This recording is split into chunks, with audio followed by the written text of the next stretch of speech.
지금 기도 확보 안 하면 죽습니다. 갑자기 쓰러진 백만장자 박 회장의 얼굴이 보랏빛으로 바뀌었습니다. 회의장은 순식간에 아수라장이 되었죠. 입사한 지 겨우 3일 차인 신임 여비서 수인은 본능적으로 회장에게 달려들었습니다. 그리고 회장의 주머니에서 반짝이던 금빛 만년필로 목을 정확히 짚었죠. 비서실장이 소리쳤습니다. 하지만 수인의 귀에는 어떤 말도 들리지 않았어요. 오직 살려야 한다는 생각뿐이었습니다. 도대체 무슨 일이 일어난 걸까요? 사연 시작 전 구독과 좋아요를 눌러주시고 어디서 듣고 계신지 댓글 남겨주시면 그곳으로 행운이 가득 깃들기를 바라겠습니다.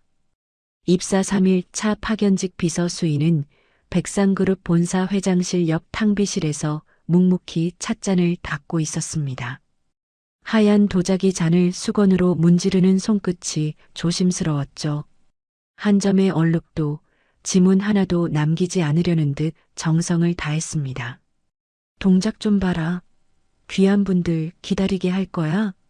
장 실장의 날카로운 목소리가 좁은 탕비실을 가득 채웠습니다. 수인은 고개를 더 깊이 숙였어요. 죄송합니다. 짧은 대답이었습니다. 변명도 설명도 없었죠. 파견직 신입이 할 수 있는 건 그저 죄송하다는 말뿐이었으니까요. 순간 어깨가 움츠러들었지만 수인은 깊게 숨을 들이켰습니다. 장 실장의 차가운 눈초리가 날아들었지만 그녀는 표정을 바꾸지 않았습니다. 마음은 흔들려도 쉽게 무너질 사람은 아니었습니다. 오늘은 중요한 임원 회의야. 실수하면 당장 짐 싸서 나가는 줄 알아. 장 실장은 수인을 위아래로 훑어보며 말했습니다. 그 시선에는 무시와 경멸이 가득했죠. 고작 파견직 따위가 감히 이곳에 발을 들였다는 듯이요. 곧이어 회의실 문이 열렸습니다. 검은 정장을 입은 임원들이 줄지어 들어왔어요. 그리고 맨 마지막에 백발이 성성한 노신사가 당당한 걸음으로 들어섰습니다. 백상그룹 회장 박정도.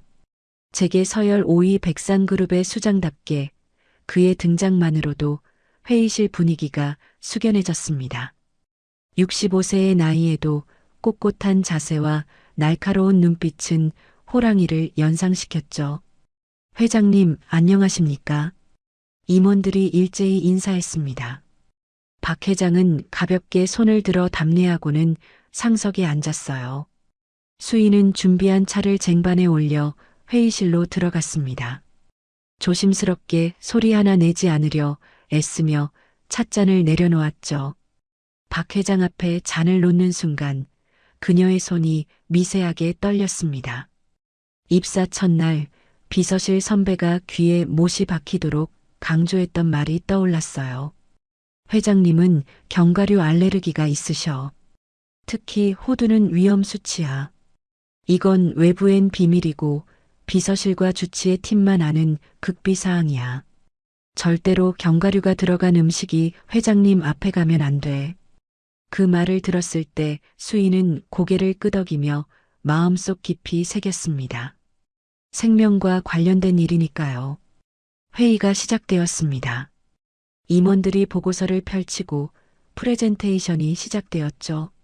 수인은 탕비실로 돌아와 다음 준비를 했습니다. 1시간쯤 지났을까요? 회의 중간에 내놓을 고급 디저트가 도착했습니다. 한 임원이 회장님을 위해 특별히 준비했다며 외부 호텔에 직접 주문한 것이었습니다. 화려한 포장 상자 안에는 프랑스풍 디저트가 가지런히 담겨 있었습니다. 초콜릿 무스, 마카롱, 그리고 캐러멜이 올려진 타르트까지. 수인은 디저트를 접시에 옮겨 담으며 무심코 포장 박스를 집어들었습니다. 버리려던 참이었죠. 그런데 그 순간 박스 옆면에 깨알같이 적힌 글자가 눈에 들어왔습니다. 성분표였죠. 수인에게는 남들이 무심코 지나치는 아주 작은 글씨 하나도 놓치지 않는 예리한 습관이 있었어요. 수인의 눈매가 날카로워졌습니다. 밀가루, 설탕, 버터, 계란. 수인의 시선이 빠르게 글자들을 훑어 내려갔습니다. 그리고 어느 순간 수인의 눈동자가 멈췄어요. 호두 농축의 카뮤. 짧은 5글자였지만 수인의 얼굴에서 혈색이 싹 가셨습니다. 다시 한번 확인했어요. 분명했습니다. 호두가 들어있다는 표시가 선명하게 적혀 있었죠. 수인은 급히 고개를 돌려 회의실을 바라봤습니다. 유리창 너머로 보이는 회의실 안, 이미 누군가가 디저트 쟁반을 들고 들어가고 있었어요. 안 돼. 수인의 입술에서 작은 신음이 새어나왔습니다. 심장이 쿵쾅거리기 시작했어요. 생각할 시간이 없었습니다. 수인은 포장 상자를 내던지고 회의실로 뛰어갔습니다. 복도를 달리는 수인의 발소리가 텅 빈 공간에 울려 퍼졌습니다.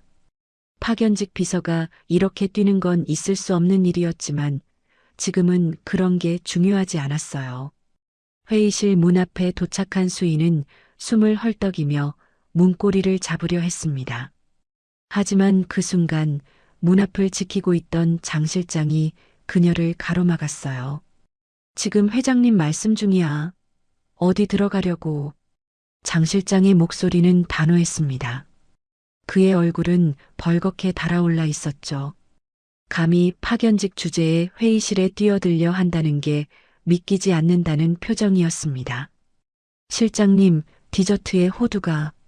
수인은 다급하게 속삭였습니다. 하지만 장 실장은 손으로 그녀의 말을 막았어요. 쉿! 분위기 깨지 말고 조용히 있어. 장 실장의 눈이 무섭게 부라렸습니다. 수인은 입술을 깨물었어요. 유리창 너머를 보니 임원 한 명이 박 회장 앞에 디저트 접시를 내려놓고 있었습니다. 회장님, 특별히 준비한 디저트입니다. 임원의 아부하는 목소리가 희미하게 들려왔습니다.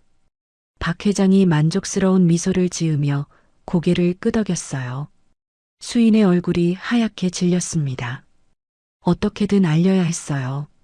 하지만 장 실장이 문 앞을 떡하니 막고 서 있었죠. 그녀를 노려보는 눈빛은 한 발짝만 더 움직이면 당장 쫓아내겠다고 말하고 있었습니다. 안 되는데. 수인은 발을 동동 구르며 중얼거렸습니다. 유리창에 손을 대고 간절한 눈빛으로 회의실 안을 바라봤어요. 하지만 안에 있는 사람들은 아무도 그녀를 보지 않았습니다. 다들 박 회장의 말에 집중하고 있었거든요. 박 회장이 포크를 들었습니다. 타르트를 찍어 올리는 그의 손이 느릿느릿 움직였어요. 수인에게는 그 짧은 순간이 영원처럼 느껴졌습니다. 박 회장이 타르트를 입으로 가져갔습니다. 그리고 한 입 베어 물었어요. 그 순간 수인의 심장도 덜컥 내려앉았습니다. 그녀는 고개를 떨구고 두 손을 꽉 쥐었어요. 돌이킬 수 없는 일이 일어났다는 걸 알았으니까요. 맛이 괜찮군. 박 회장의 만족스러운 목소리가 회의실에 울려 퍼졌습니다. 하지만 그 말이 끝나기도 전에 무언가 이상한 일이 일어나기 시작했어요. 박 회장의 얼굴이 갑자기 붉어지기 시작했습니다. 처음엔 살짝 상기된 정도였지만 순식간에 온 얼굴이 토마토처럼 새빨갛게 변했죠. 이마에는 굵은 땀방울이 맺혔고 눈은 충혈되어 붉게 물들었습니다. 회장님? 옆에 있던 임원이 불안한 목소리로 물었습니다. 하지만 박 회장은 대답하지 못했어요. 입을 벌렸지만 말 대신 거친 숨소리만 나왔죠. 커? 허? 목구멍에서 나오는 소리는 사람의 것이라고 하기엔 너무 기괴했습니다. 마치 녹슨 쇠조각이 서로 부딪히는 것 같은 끔찍한 소리였어요. 박 회장의 손이 넥타이로 향했습니다. 그리고는 미친 듯이 넥타이를 쥐어뜯기 시작했죠. 아, 회장님. 한 임원이 비명을 질렀습니다. 그 외침을 시작으로 회의실은 순식간에 아수라장이 되었어요. 임원들이 우르르 자리에서 일어섰고 의자가 쓰러지는 소리가 요란하게 울렸습니다. 박 회장의 얼굴은 이제 보라색으로 변하고 있었습니다. 목이 눈에 띄게 부어오르기 시작했어요. 기도가 막히고 있었던 겁니다. 그의 눈은 공포로 가득 찼고 손은 허공을 핥히었죠. 유리창 밖에서 이 모든 걸 지켜보던 수인의 얼굴은 사색이 되어 있었습니다. 실장님, 지금 당장 들어가야 해요. 수인이 다시 한번 외쳤지만 장 실장은 이제야 사태의 심각성을 깨달은 듯 했습니다. 그는 황급히 문을 열고 회의실로 뛰어들어갔어요. 회장님, 회장님, 장 실장의 다급한 목소리가 들렸습니다. 수인도 그 뒤를 따라 회의실로 들어갔죠. 회의실 안은 그야말로 난장판이었습니다. 임원들은 어찌할 바를 모르고 우왕좌왕했어요. 누군가는 물을 가져오려 했고 누군가는 박 회장의 등을 두드렸습니다. 하지만 그런 건 아무 소용이 없었죠. 알레르기로 인한 아나필락시스 쇼크는 단순한 응급처치로 해결될 문제가 아니었으니까요. 박 회장은 이미 바닥에 쓰러져 있었습니다. 얼굴은 퍼렇게 질려 있었고 입술은 보라색으로 변했어요. 가슴은 가쁘게 오르내렸지만 점점 그 움직임도 약해지고 있었습니다. 구급차를 불러. 회장님이 쓰러지셨다. 빨리. 임원들의 고함 소리가 뒤엉켰습니다. 하지만 모두가 당황해서 정작 무엇을 해야 할지 몰랐어요. 휴대폰을 꺼내든 사람도 손이 덜덜 떨려 번호조차 제대로 누르지 못했습니다. 바로 그때였습니다. 수인이 움직였어요.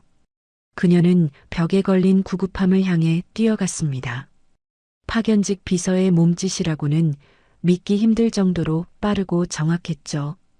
구급함의 잠금 장치를 풀고 문을 활짝 열었습니다. 하지만 실망스럽게도 안에는 변변한 도구가 없었어요. 반창고, 붕대, 진통제 정도가 전부였습니다. 기도를 확보할 만한 의료도구는 전혀 없었죠. 수인의 눈이 빠르게 구급함 아랫단을 훑쳤습니다. 그리고 순간적으로 판단을 내렸어요. 소독용 알코올 한 병과 가위를 집어들었습니다. 그리고는 쓰러진 박 회장에게로 달려갔죠. 비켜주세요. 수인의 목소리는 단호했습니다. 평소에 조용하고 순종적인 모습은 온데간데 없었어요. 수인은 박 회장 옆에 무릎을 꿇었습니다. 그리고는 망설임 없이 그의 셔츠 단추를 뜯기 시작했어요. 비싼 셔츠가 찢어지는 소리가 났지만 지금은 그런 게 중요하지 않았습니다. 너 미쳤어? 감히 어디 몸에 손을 대? 장 실장이 소리치며 수인의 팔을 잡았습니다. 그리고는 거칠게 밀쳐냈어요. 수인은 균형을 잃고 바닥에 넘어졌습니다. 하지만 그녀는 곧바로 일어났어요. 그리고는 장 실장을 똑바로 노려봤습니다. 그 눈빛은 너무나 날카로워서 장 실장도 순간 움찔했죠. 비키세요. 기도 확보 안 하면 뇌사옵니다. 수인의 목소리는 얼음장처럼 차가웠습니다. 평소 주눅 들어있던 파견직 비서의 목소리가 아니었어요. 마치 생사의 기로에서 수없이 싸워본 전사의 목소리 같았죠. 장 실장은 그 기세에 눌려 저도 모르게 뒷걸음질 쳤습니다. 한 발, 두 발. 결국 길을 터주고 말았어요. 수인은 다시 박 회장에게로 돌아갔습니다. 이번엔 아무도 그녀를 막지 않았죠. 아니, 막을 수가 없었어요. 그녀에게서 뿜어져 나오는 기운이 너무나 압도적이었으니까요. 수인의 손이 박 회장의 목으로 향했습니다. 손끝으로 목 울대뼈 아래를 조심스럽게 만져봤어요. 정확한 위치를 찾고 있었던 겁니다. 윤상갑상막. 여기야. 수인이 작게 중얼거렸습니다. 그녀의 손놀림은 놀라울 정도로 능숙했어요. 마치 이런 일을 수없이 해본 사람처럼요. 하지만 문제가 있었습니다. 기도를 확보하려면 구멍을 뚫은 뒤 관을 삽입해야 하는데 그런 의료도구가 없었던 거죠. 수인의 시선이 급하게 주변을 훑었습니다. 뭔가 쓸만한 게 없을까? 바로 그때 그녀의 눈에 무언가가 들어왔어요. 박 회장의 정장 안주머니에 꽂혀 있는 금빛 만년필이었습니다. 수인은 망설이지 않았어요. 재빨리 손을 뻗어 만년필을 뽑아들었습니다. 그리고는 놀라운 속도로 만년필을 분해하기 시작했죠. 뚜껑을 빼고 잉크 카트리지를 제거하고 속이 빈 몸통만 남겼습니다. 이 여자가 정말 미쳤구나. 저 여자 끌어내. 당장 119는 불렀어? 빨리 와야 하는데. 임원들이 소리쳤지만 수인은 듣지 않았습니다. 아니, 들리지 않았다고 해야 맞을지도 몰라요. 그녀의 온 신경은 오직 한 가지에만 집중되어 있었으니까요. 생명을 구하는 것. 수인은 가위를 집어들었습니다. 그리고는 알코올을 가위 아래 부었어요. 간이 소독이었죠. 완벽하지는 않지만 지금 상황에서는 최선이었습니다. 그녀는 깊게 숨을 들이켰습니다. 그리고는 가위 끝을 박 회장의 목에 대었어요. 회의실 안이 순간 조용해졌습니다. 모든 사람이 숨을 죽였죠. 파견직 비서가 회장의 목에 가위를 대고 있는 광경은 너무나 충격적이었으니까요. 수인의 손은 떨리지 않았습니다. 오히려 무서울 정도로 안정적이었어요. 가위 끝이 피부를 살짝 눌렀습니다. 그리고는 슥 아주 작은 소리와 함께 피부가 갈라졌습니다. 정확히 1cm 정도.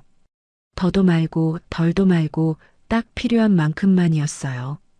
붉은 피가 조금 흘러나왔지만 수인은 동요하지 않았습니다. 재빨리 만년필대를 절개 부위에 갖다 댔어요.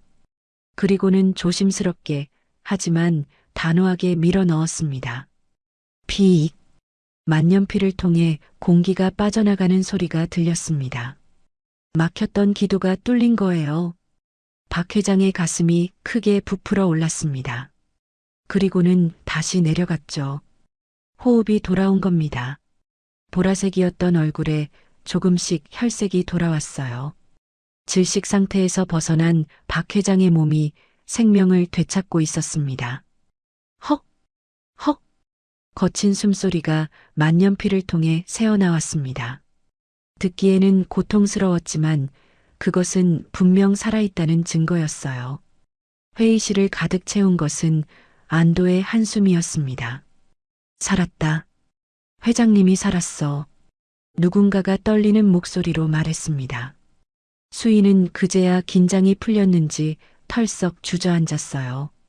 이마에는 식은땀이 가득했고 손은 미세하게 떨리고 있었습니다. 하지만 그녀는 손을 등 뒤로 감추며 애써 평정심을 유지하려 했죠. 구급차는 언제 오는 거예요? 수인이 거친 숨을 몰아쉬며 물었습니다. 오고 있어요. 곧 도착한다고 했어요. 누군가가 대답했습니다. 수인은 고개를 끄덕였어요. 그리고는 여전히 바닥에 누워있는 박 회장을 내려다봤습니다. 만년필이 목에 꽂힌 채로 거칠게 숨을 쉬고 있는 회장의 모습은 처참했지만 적어도 살아있었죠. 다행이에요. 정말 다행이에요. 수인은 속으로 안도했습니다. 조금만 더 늦었다면 돌이킬 수 없는 일이 벌어졌을 거예요. 하지만 안심하기엔 아직 일렀습니다. 응급처치로 당장의 위기는 넘겼지만 제대로 된 치료를 받아야 했으니까요. 그리고 무엇보다 수인은 고개를 들어 주변을 둘러봤습니다. 임원들은 여전히 충격에서 벗어나지 못한 표정이었고 장 실장은 복잡한 눈빛으로 그녀를 바라보고 있었어요. 파견직 비서가 보여준 놀라운 응급처치 실력. 이건 분명 설명이 필요한 일이었습니다. 하지만 지금은 그런 게 중요하지 않았어요.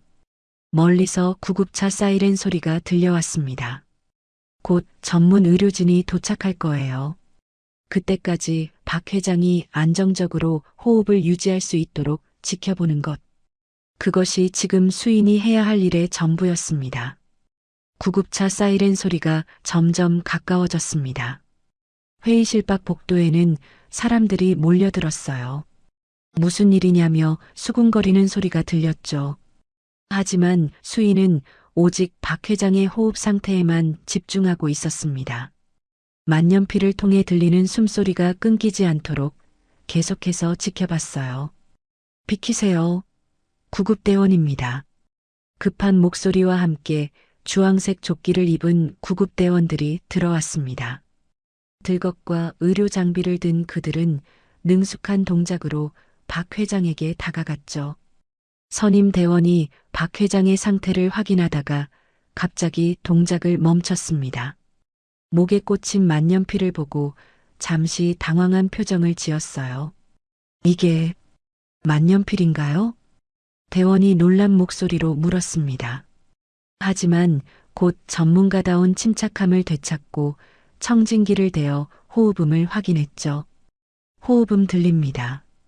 맥박도 안정적이고요. 그는 절개 부위를 자세히 살펴봤어요. 손전등으로 비춰가며 꼼꼼히 확인했죠. 그러더니 감탄 섞인 목소리로 말했습니다. 기도 절개가 정확한 위치에 됐군요. 호흡 유지되고 있습니다. 선임 대원은 고개를 돌려 회의실 안을 둘러봤어요. 그의 눈에는 의아함이 가득했죠. 이거 누가 처치했습니까? 일반인이 할 수 있는 솜씨가 아닌데요. 침묵이 흘렀습니다. 임원들은 서로 눈치만 봤고 장 실장도 입을 다물고 있었어요. 수인은 잠시 망설였습니다. 하지만 이내 조용히 손을 들었죠. 제가 했습니다. 대원의 시선이 수인에게 향했습니다. 파견직 비서 명찰을 단 젊은 여자가 이런 응급처치를 했다는 게 믿기지 않는다는 표정이었어요. 위아래로 훑어보는 눈빛에는 의구심이 가득했죠. 하지만 지금은 그런 걸 따질 때가 아니었습니다. 환자를 병원으로 옮기는 게 급선무였으니까요. 일단 환자부터 옮깁시다. 조심해서요. 구급대원들이 박 회장을 들것으로 옮겼습니다. 목에 꽂힌 만년필은 그대로 둔 채였죠. 함부로 빼면 오히려 위험할 수 있으니까요. 이송 중 기도 유지가 중요합니다. 처치하신 분이 동행해 주셔야겠습니다. 선임 대원이 수인을 바라보며 말했어요. 수인의 얼굴이 굳어졌습니다. 구급차를 타고 병원에 가는 건 그녀가 가장 피하고 싶은 일이었죠. 하지만 어떻게 거절할 수 있을까요? 저는 그냥 비서라서. 수인이 어색하게 웃으며 뒤로 물러섰습니다. 하지만 장 실장이 그녀의 팔을 잡았어요. 회장님 잘못되면 내가 책임질 거야. 장 실장의 목소리는 차갑고 단호했습니다. 그는 수인을 거의 끌다시피 해서 구급차로 데려갔죠. 실장님, 정말 저는 얼른 타. 혹시라도 무슨 일 생기면 너도 무사하긴 어려울 거야. 더 이상의 반박은 허용되지 않았습니다. 수인은 어쩔 수 없이 구급차에 올라탔어요. 구급차 안은 좁고 답답했습니다. 각종 의료 장비들이 빼곡하게 들어차 있었고 소독약 냄새가 진동했죠. 박 회장은 들것에 누운 채 산소 마스크를 쓰고 있었어요. 목에는 여전히 만년필이 꽂혀 있었고요. 구급대원이 혈압과 맥박을 체크하며 무전기로 보고했습니다. 환자 상태 안정적입니다. 기도 확보 상태 양호하고요. 어느 병원으로 갈까요? 잠시 후 무전기에서 대답이 들려왔어요. 환자 주치의가 있는 대한대학병원으로 이송하라. 대한대학병원. 그 이름을 듣는 순간 수인의 얼굴에서 핏기가 싹 가셨습니다. 손끝이 미세하게 떨렸고 숨이 잠시 멎는 듯했죠. 그곳만은 정말로 가고 싶지 않았습니다. 왜인지 아무도 알 수 없었죠.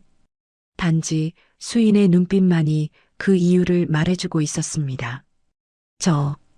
다른 병원으로 가면 안 될까요? 수인이 떨리는 목소리로 장 실장에게 물었습니다. 가까운 곳도 많은데 삼성병원이나 서울대병원도 있고. 수인의 호흡이 가빠지고 심장이 미친 듯이 뛰었어요. 장 실장이 그녀를 노려봤어요. 무슨 헛소리야? 회장님 차트가 다 거기에 있는데. 하지만은 무슨, 내가 뭔데 병원을 정해? 장 실장의 일갈에 수인은 입을 다물었습니다. 더 이상 뭐라고 할 수가 없었어요. 구급차가 속도를 내기 시작했습니다. 사이렌 소리가 요란하게 울렸고 차는 신호를 무시하며 질주했죠. 평소라면 30분은 걸릴 거리를 15분 만에 달려가고 있었어요.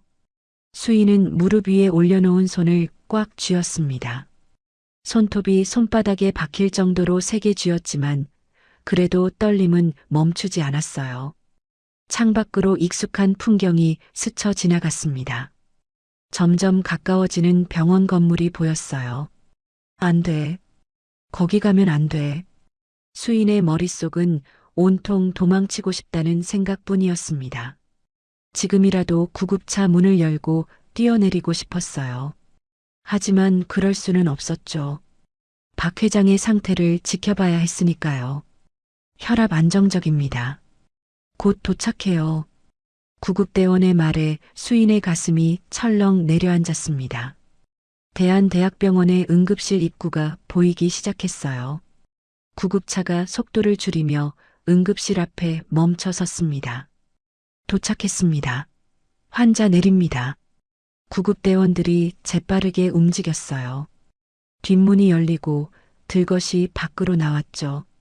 수인은 마지막까지 망설였습니다. 이대로 구급차 안에 남아있고 싶었어요.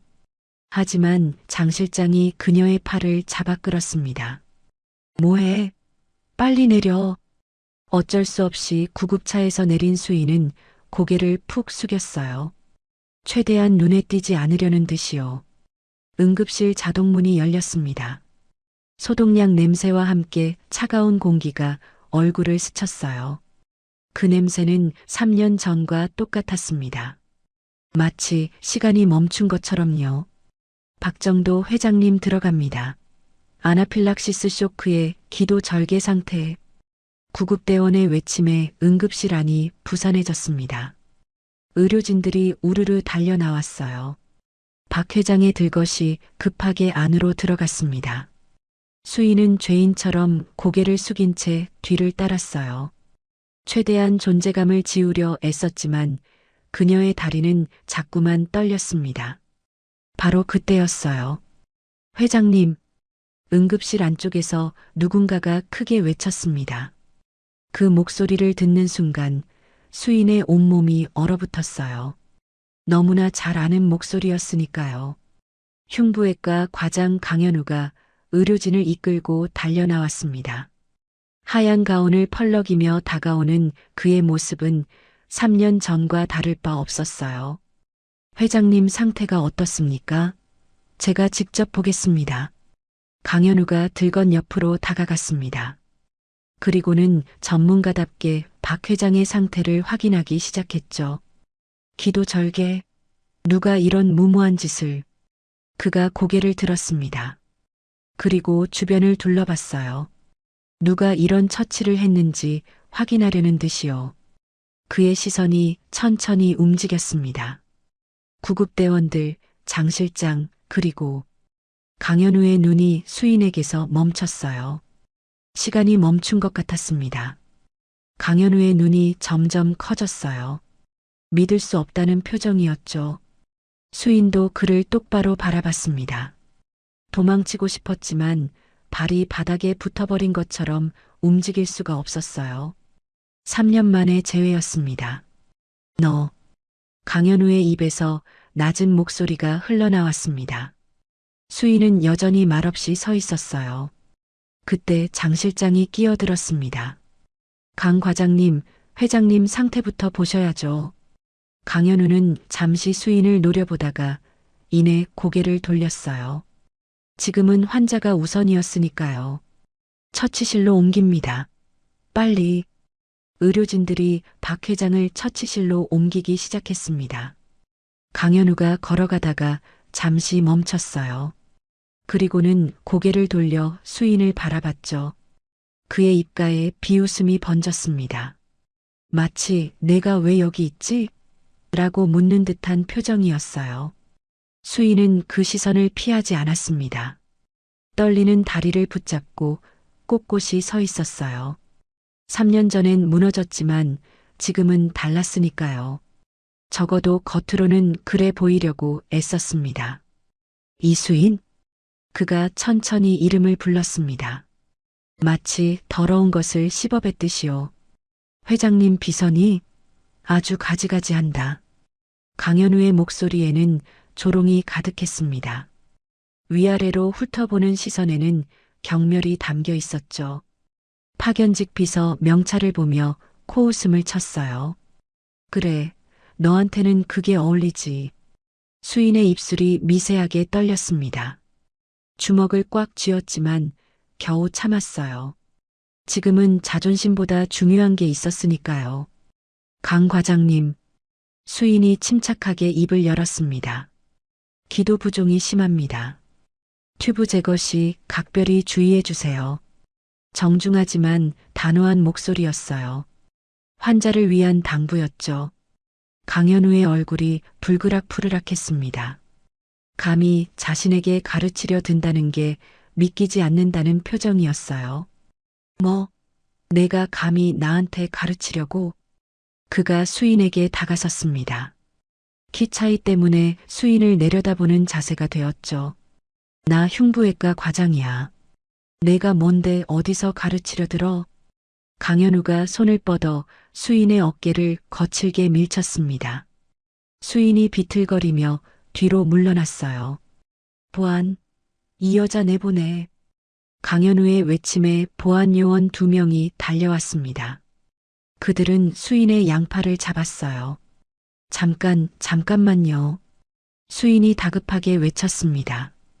끌려가면서도 강현우를 향해 목소리를 높였죠. 혈관 기형 있어요. 조심하세요. 제발. 하지만 강현우는 콧방귀만 뀌었을 뿐이었어요. 시끄러워. 내가 뭘 안다고. 처치실 문이 닫히기 직전 수인은 마지막으로 한 번 더 외쳤습니다. 우측 경동맥 주변이에요. 꼭 확인해 주세요. 쾅 하고 문이 닫혔습니다. 처치실 안 의료진들이 분주하게 움직이는 가운데 박 회장은 희미한 의식 속에서 모든 걸 들었어요. 수인의 간절한 외침과 강현우의 오만한 태도를. 비록 또렷하지는 않았지만 그 순간의 기억은 그의 머릿속에 각인되었습니다. 응급실 밖 복도. 보안 요원들에게 쫓겨난 수인은 벽에 기대어 서 있었습니다. 다리에 힘이 빠져 주저앉을 뻔했지만 간신히 버티고 있었어요. 장 실장은 닫힌 처치실 문 앞에서 안절부절 못했습니다. 제자리를 빙빙 돌며 시계만 쳐다봤죠. 이마에는 식은땀이 송글송글 맺혔어요. 제발 무사하셔야 하는데. 장 실장이 중얼거렸습니다. 백상그룹의 수장이 쓰러진다면 그 파장은 상상할 수 없을 정도로 클 테니까요. 수인은 복도 구석 의자에 앉았습니다. 고개를 깊이 숙인 채 손을 꽉 쥐었어요. 강현우가 나를 알아봤어. 자신의 정체가 탄로났다는 사실에 두려움이 밀려왔습니다. 비서로 숨어 지내던 그녀의 삶이 무너질지도 모른다는 불안감이 온몸을 짓눌렀죠. 시간이 느리게 흘렀습니다. 1시간이 지났을까요? 아니면 2시간이었을까요? 처치실 문이 열렸습니다. 강현우가 나왔어요. 이마에는 땀이 흐르고 있었죠. 어떻습니까? 회장님은? 장 실장이 다급하게 물었습니다. 강현우가 피곤한 표정으로 답했어요. 위기는 넘겼습니다. 기도는 확보했고 알레르기 반응도 진정되고 있습니다.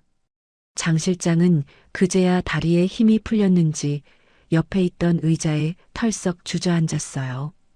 다행이다. 정말 다행이다. 안도의 한숨을 내쉬며 눈물까지 글썽였죠. 강현우가 수인 쪽을 흘끔 쳐다봤습니다. 그런데 정말 운이 좋으셨습니다. 조금만 늦었으면 큰일 날 뻔했어요. 그는 마지못해 인정하는 듯 했어요. 응급처치가 적절했습니다. 그리고 강현우가 잠시 말을 멈췄습니다. 자존심이 상하는 듯 했지만 의사로서 사실을 말해야 했죠. 혈관 기형도 정말 있었습니다. 우측 경동맥 주변에 조심해서 처치했어요. 수인은 고개를 들지 않았습니다. 그저 조용히 앉아 있을 뿐이었죠. 장 실장이 수인을 돌아봤어요. 복잡한 표정이었습니다. 너, 그가 수인에게 다가갔어요. 정체가 뭐야? 강 과장이랑 아는 사이야? 수인은 고개를 들어 장 실장을 봤습니다. 하지만 입은 열지 않았어요. 왜 대답을 안 해? 장 실장의 목소리가 날카로워졌습니다. 죄송합니다. 수인은 그 말만 반복했어요. 장 실장은 한숨을 쉬며 고개를 저었습니다. 일단 돌아가 있어. 회장님 깨어나시면 처분 결정할 테니. 차가운 목소리였어요. 수인의 미래가 불투명해진 순간이었죠. 내가 뭘 숨기고 있는지 모르겠지만 회장님께 거짓말했다간 무사하지 못할 거야. 장 실장은 그렇게 경고하고는 병실로 들어갔습니다. 수인은 천천히 일어났어요. 무거운 발걸음으로 병원을 나왔죠. 밤거리는 차갑고 쓸쓸했습니다. 다음 날 아침, 수인은 평소보다 일찍 눈을 떴어요. 아니, 제대로 잠을 자지 못했다고 해야 맞을 거예요. 오늘 해고 통보를 받겠지. 무거운 마음으로 출근 준비를 했습니다. 낡은 구두끈을 묶으며 한숨을 쉬었죠. 백상그룹 본사에 도착한 수인은 엘리베이터를 탔어요. 47층으로 올라가는 동안 가슴이 쿵쿵 뛰었습니다. 비서실에 들어서자 이상한 분위기가 감돌았어요. 동료들이 수인을 훔쳐보며 수군거렸죠. 어제 회장님 쓰러졌을 때 내가 설쳤다며? 한 선배 비서가 다가와 물었습니다. 응급처치를 했다고? 겁도 없이. 다른 비서도 거들었어요. 너 곧 잘리겠다. 파견직 주제에 그런 짓을 하다니. 수인은 아무 대답도 하지 않았습니다. 그저 자기 자리로 가서 앉았어요. 책상 위에는 우편물이 쌓여 있었습니다. 그 중에서도 빨간색 봉투가 눈에 띄었죠. 대출 이자 미납 최종 독촉. 수인의 손이 떨렸습니다. 학자금 대출 이자가 또 밀렸어요. 휴대폰이 울렸습니다. 문자였어요. 요양병원입니다. 이번 달 병원비가 미납되었습니다. 빠른 시일 내에. 수인은 휴대폰을 내려놓았습니다. 눈앞이 캄캄했어요. 어머니는 요양병원에 계셨습니다. 3년 전 그 사건 이후로 건강이 급격히 나빠지셨죠. 엄마, 미안해요. 수인의 눈가가 붉어졌습니다. 하지만 눈물은 참았어요. 여기서 울 수는 없었으니까요. 탕비실로 들어가 청소를 시작했습니다. 찻잔을 닦고 커피포트를 씻었어요. 손은 계속 움직였지만 마음은 천근만근이었죠. 오늘 해고되면 엄마 병원비는 어떡하지? 막막한 현실이 그녀를 짓눌렀습니다. 바로 그때였어요. 이수인. 인터폰에서 장 실장의 목소리가 들렸습니다. 수인의 심장이 쿵 하고 내려앉았어요. 네, 실장님. 지금 당장 회장님 병실로 와. 짧고 차가운 명령이었습니다. 수인은 떨리는 손으로 앞치마를 벗었어요. 거울을 보며 옷매무새를 다듬었죠. 이제 끝이구나. 각오를 하고 비서실을 나섰습니다. 엘리베이터를 타고 1층으로 내려갔어요. 그리고는 회사 차를 타고 병원으로 향했죠. 차창 밖 풍경이 빠르게 지나갔습니다. 하지만 수인의 눈에는 아무것도 들어오지 않았어요. 적어도 회장님은 살렸어. 그것만으로도. 스스로를 위로하려 했지만 현실의 무게는 너무나 무거웠습니다.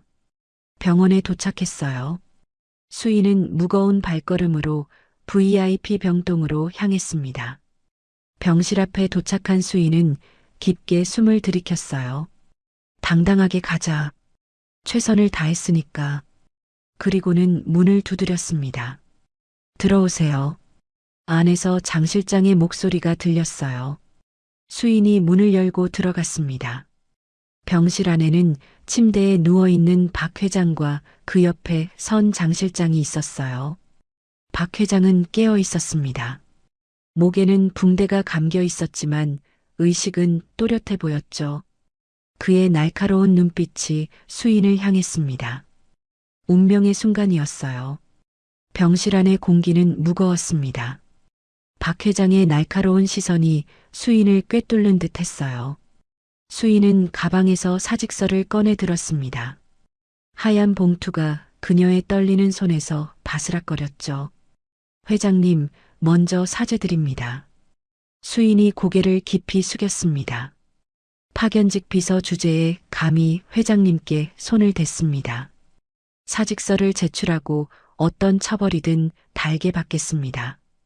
그런데 예상과 달리 박 회장의 입가에 미소가 번졌어요. 어서 오게. 박 회장이 따뜻한 목소리로 말했습니다. 내 생명의 은인. 수인은 깜짝 놀라 고개를 들었어요.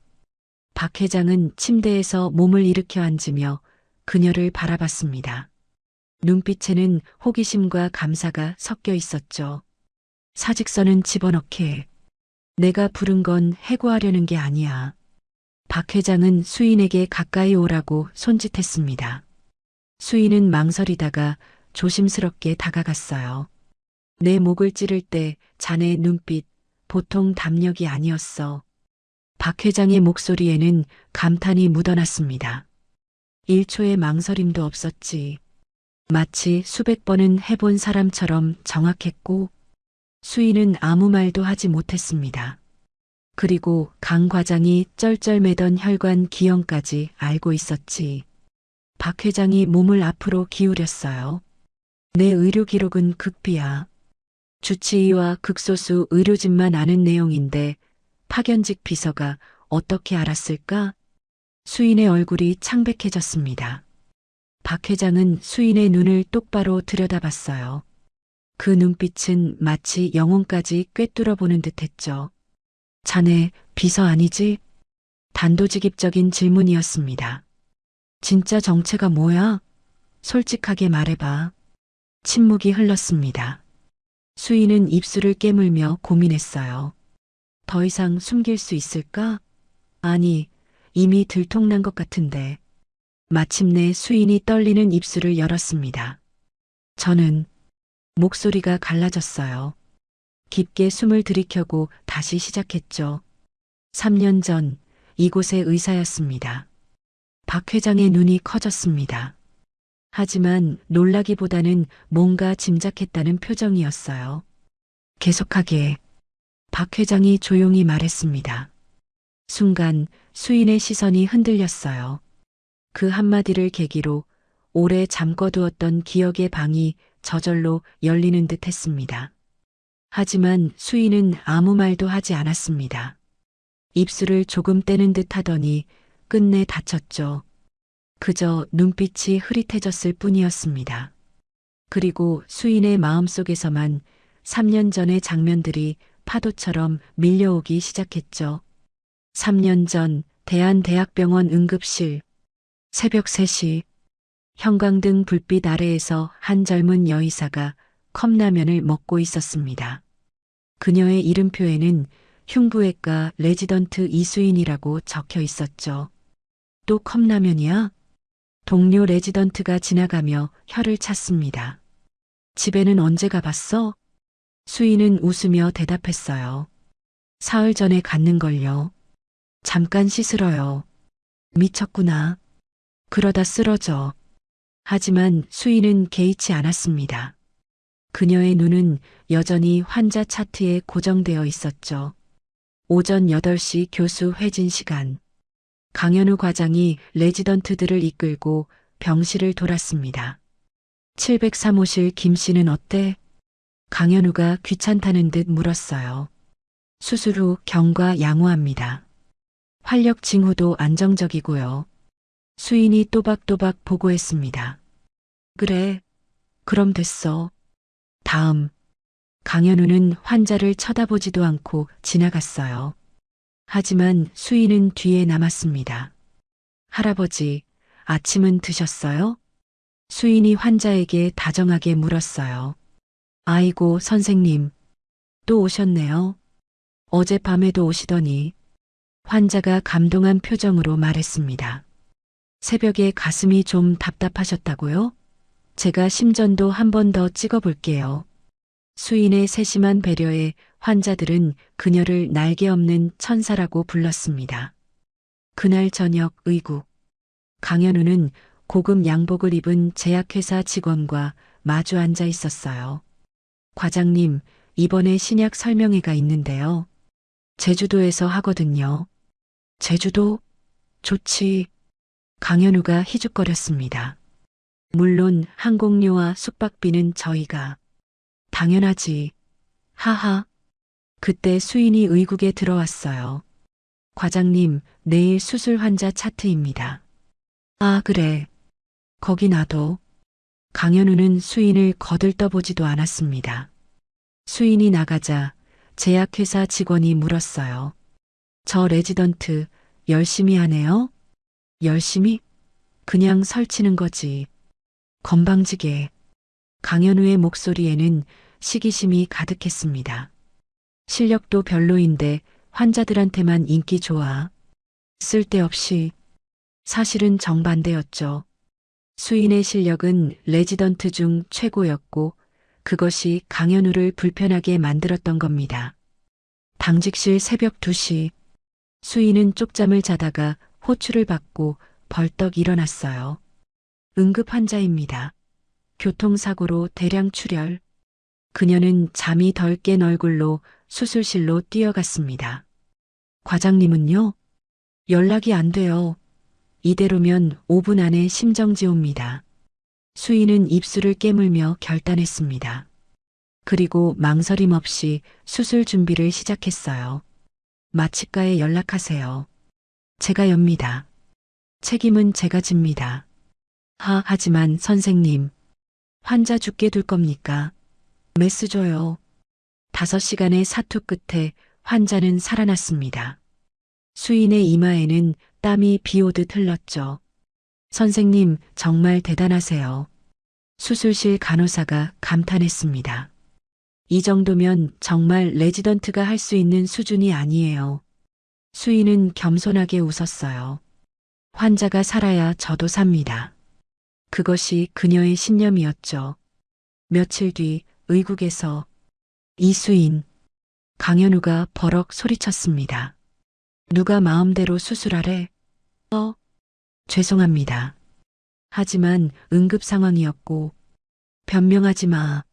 건방지게 어디서 잘난 척이야? 강현우는 차트를 집어던졌습니다. 앞으로 내 허락 없이는 바늘 하나도 못 잡는 줄 알아. 수인은 고개를 숙였지만 눈빛은 꺾이지 않았어요. 실력으로 증명하면 돼. 언젠가는 인정받을 거야. 그녀는 그렇게 믿었습니다. 언젠가 흉부외과 최고의 전문의가 되는 날을 꿈꾸며. 하지만 운명은 잔인했죠. 운명의 그날이었어요.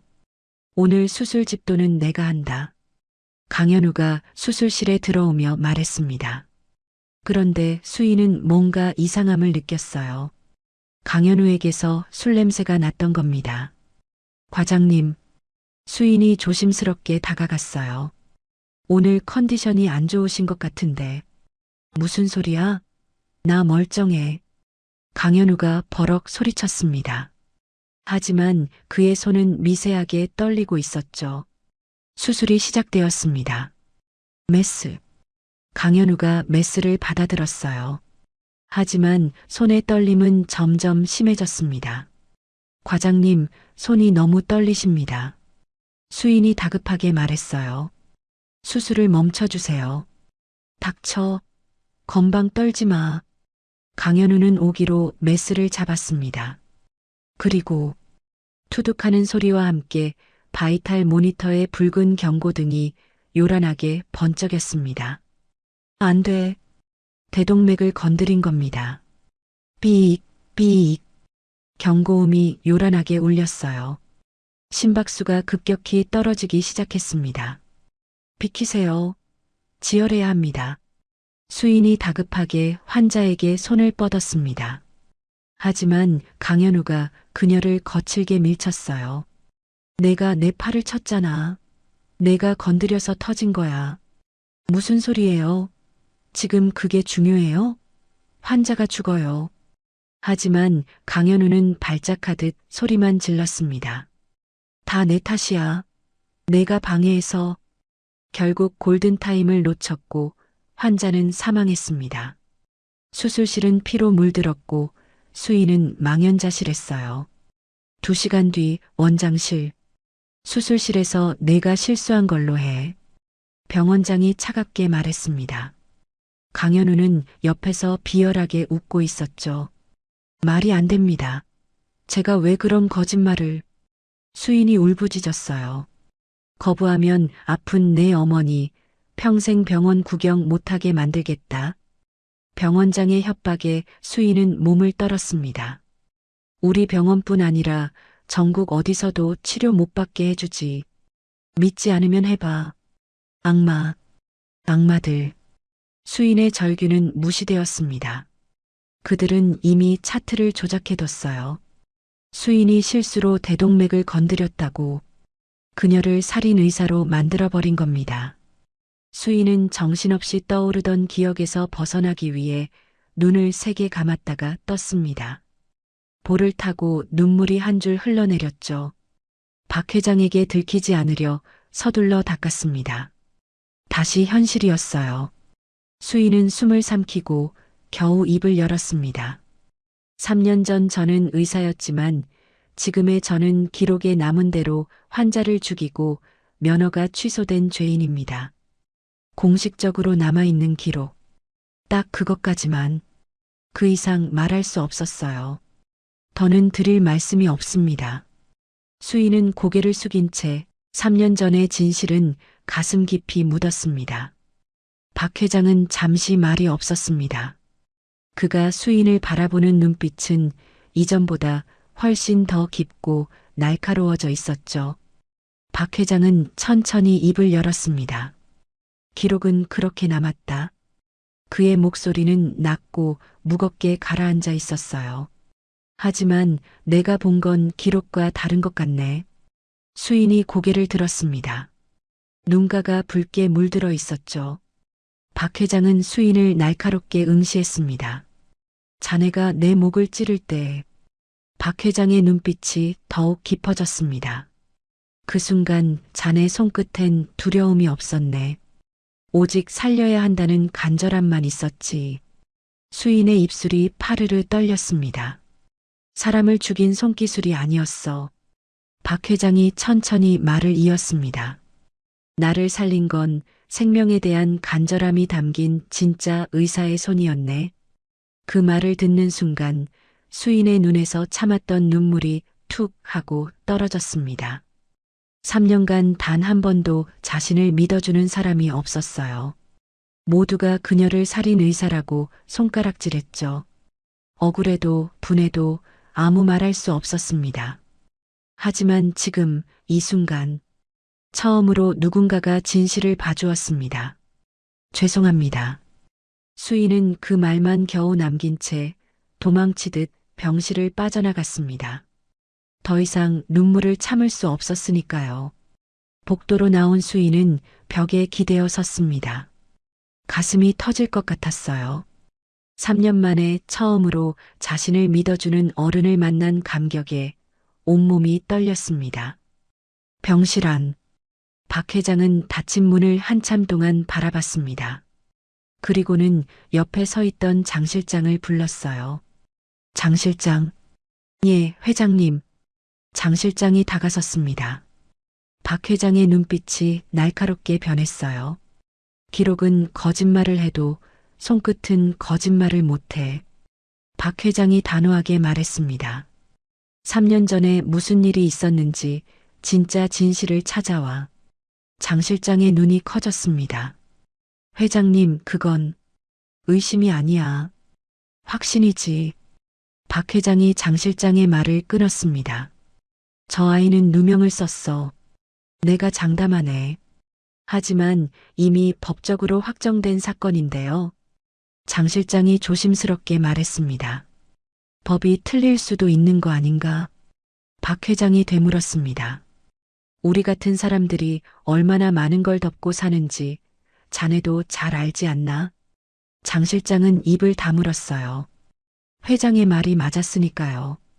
당장 시작하게. 돈이 얼마가 들든 시간이 얼마나 걸리든 상관없어.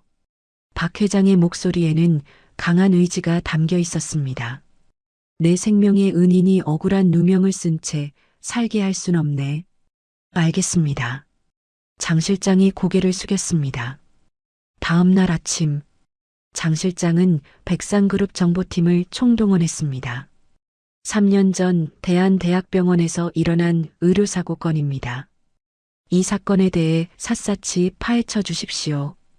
회의실에 모인 정보팀 직원들이 긴장한 표정으로 고개를 끄덕였어요. 단, 이거는 극비입니다.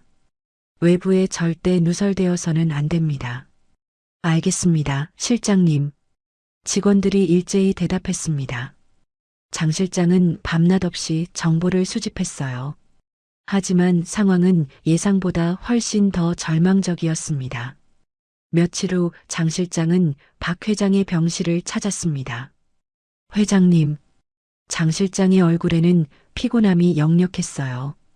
며칠간 제대로 잠도 못 잔 것 같았죠. 어떻게 됐나?